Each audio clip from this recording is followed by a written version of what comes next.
How you doing, everyone? I am the mayor of Detroit. Well, I'm the mayor of hip-hop Detroit. In the D every single day in Detroit. If rappers want to step to me, they better get to the point. So then Proof said, what up, M? Yo. So I said, Proof, won't you come in? Yeah. Come in one time for that. Tango and Cash, Kane and Mango and Blast. Together, tougher than Alcatraz.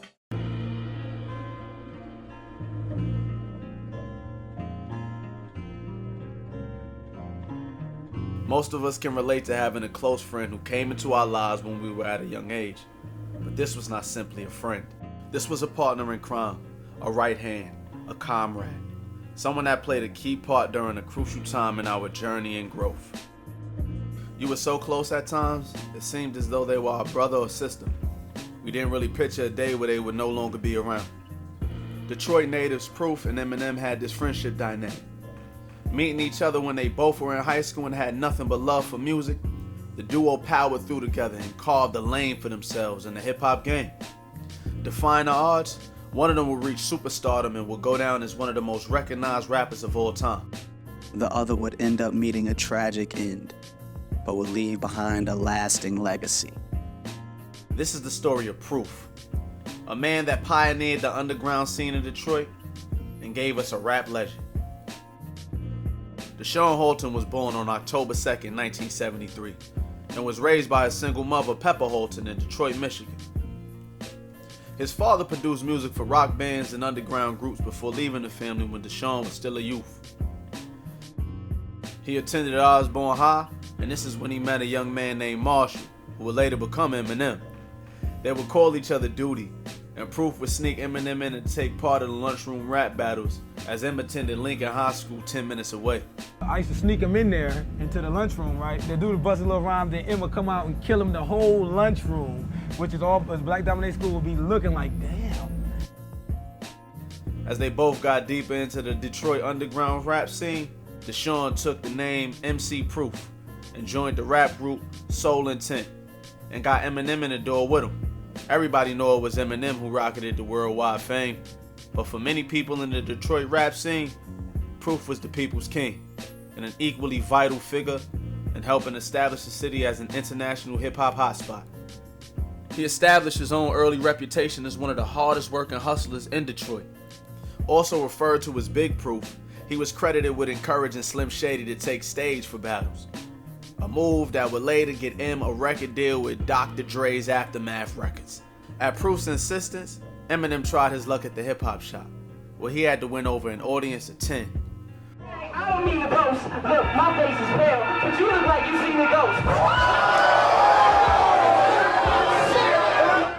Proof was long known for being Eminem's on-stage right-hand man, a position he won after original hype man and fellow Detroit rapper Royce da 5'9" gave up the position to pursue a solo deal. Proof was much more than a hype man, helping design the set and draw up the set list for Eminem shows and counseling his friend on how to pace his performances. The camaraderie between the two battle-tested MCs was extremely deep. M took advantage of every opportunity on the tour to help brand Proof. He had to help his boy. They knew each other since young. He helped Eminem get started. And there were times when Marshall considered quitting, and Proof encouraged him to stop doubting himself and get over it and get back to performing. Proof came up with the name D12 after the group's original name. The Dirty Dozen was rejected because it was taken by another act. Along with Bizarre and Eminem, he helped launch the group. Proof was the glue that binded us all together, right? He did so much behind the scenes that I didn't even realize, and did things to keep us a group and to motivate us. After he recorded an independent EP called the Slim Shady EP in 1997, that caught the attention of famed rap producer Dr. Dre and Interscope CEO Jimmy Iovine. He was quickly signed to Aftermath Records. Eminem stayed true to Proof and his music crew and kept insisting that he would go back and sign him. Dr. Dre told him to first establish himself as a solo artist, then go back for his friends. In 1999, he released his debut, the Slim Shady LP, and quickly rose to superstardom as it went on to sell 4 million copies in the United States alone. Having taken Dr. Dre's advice, he had established himself as a solo artist and decided to take the time to gather his friends. As a way to establish D12, he created Shady Records under the Interscope imprint. He then made D12 the first act to be signed to his label. Even though the group contained the sharpest MCs with the hardest pen games, there was no denying that they lived under Slim's shadow. And this caused Proof and M to have multiple fallouts. Proof felt like his deal limited his ability to put out music. In his contract, he was only allowed to do so much. And for the Promatic album, he was limited in how many verses he could record. This frustrated Proof. All he knew was how to get busy on the mic. And he felt held back watching his homie get busy shooting threes while he sat on the sideline. Everybody out of our camp, everybody out of our group, you know what I'm saying, D12, everybody. You got good hearts, man. You slap somebody up, but... All right. Now we clowns, but we a clown on your ass. With his music career shaky and uncertain, this led Proof to still be spending a lot of time in Detroit and sometimes around negative energy. In 2003, his prolonged beef with Royce da 5'9" finally boiled over into a confrontation on the streets. The two rappers' entourages gathered around them but fled when they both drew guns. Proof and Royce were arrested on the same charges on the same day. They only served 30 days in prison, bunking in the same cell and working out their beef in the process and getting into the studio together right after. Soon after that, Proof would back up Eminem in his beef with Murder Inc., which led him to allegedly getting jumped by Irv Gotti and a bunch of Murder Inc. affiliates. The group had some success with their album Devil's Night and D12 World. Both albums debuted as #1 on the Billboard music charts in the United States and topped the charts in many other countries. But Proof wanted more than what he viewed as mediocre success. He knew he was destined for great things, cause it was him that was side by side with M battling cats in the lunchroom. He managed to prevail with a successful solo career with the release of Searching for Jerry Garcia in 2005.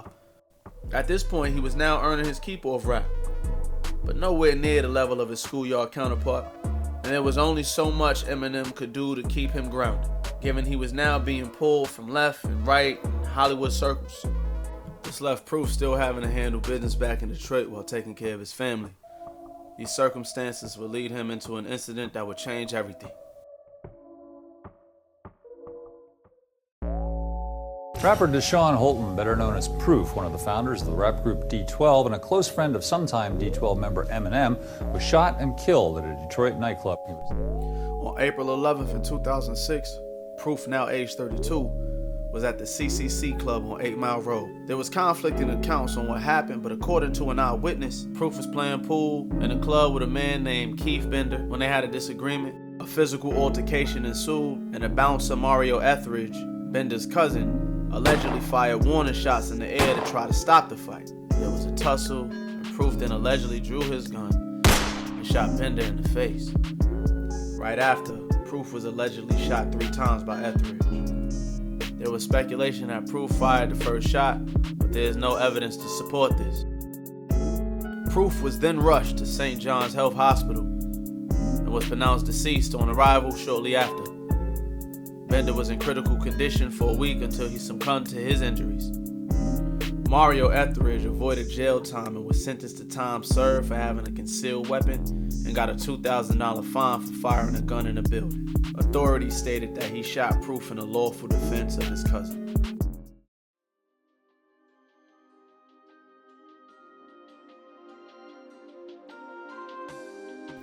There was an outpouring of grief, followed by tributes from not just Detroit, but the wider hip-hop community. Eminem had just lost a dear friend who played a key part in catapulting him to stardom. M, who already had a battle against addiction going on in his life, had it even worse with Proof's death. The next following months were a tough battle for M. The killing just came a week after he filed for divorce from his wife Kim, whom he had just remarried 3 months earlier, with Proof as his best man. And the next year, he collapsed in his bedroom after a methadone overdose, but thankfully survived. Proof was buried on April 19th in Detroit. to a full house with 2,000 in attendance with thousands mourning outside. Eminem expressed in his speech, "I'm sure everybody who has ever met him, even just once, can testify to the fact that he illuminated a room when he walked in it. I believe that Proof loved people and people loved him. He was a magnet. He lured you in. He wanted you to learn about him, follow his swagger. Without Proof, there would be no Eminem, no Slim Shady, no D12. I know that I would not have made it without knowing him because he co-signed for me everywhere I went and people respected him. His name meant something because they respected him. A pioneer in the Detroit hip-hop scene met a tragic end. Proof, who also went by the mayor of Detroit in his later years, was not only responsible for uniting Detroit through music, but he also played a huge role in Eminem's success by taking him under his wing and nurturing him.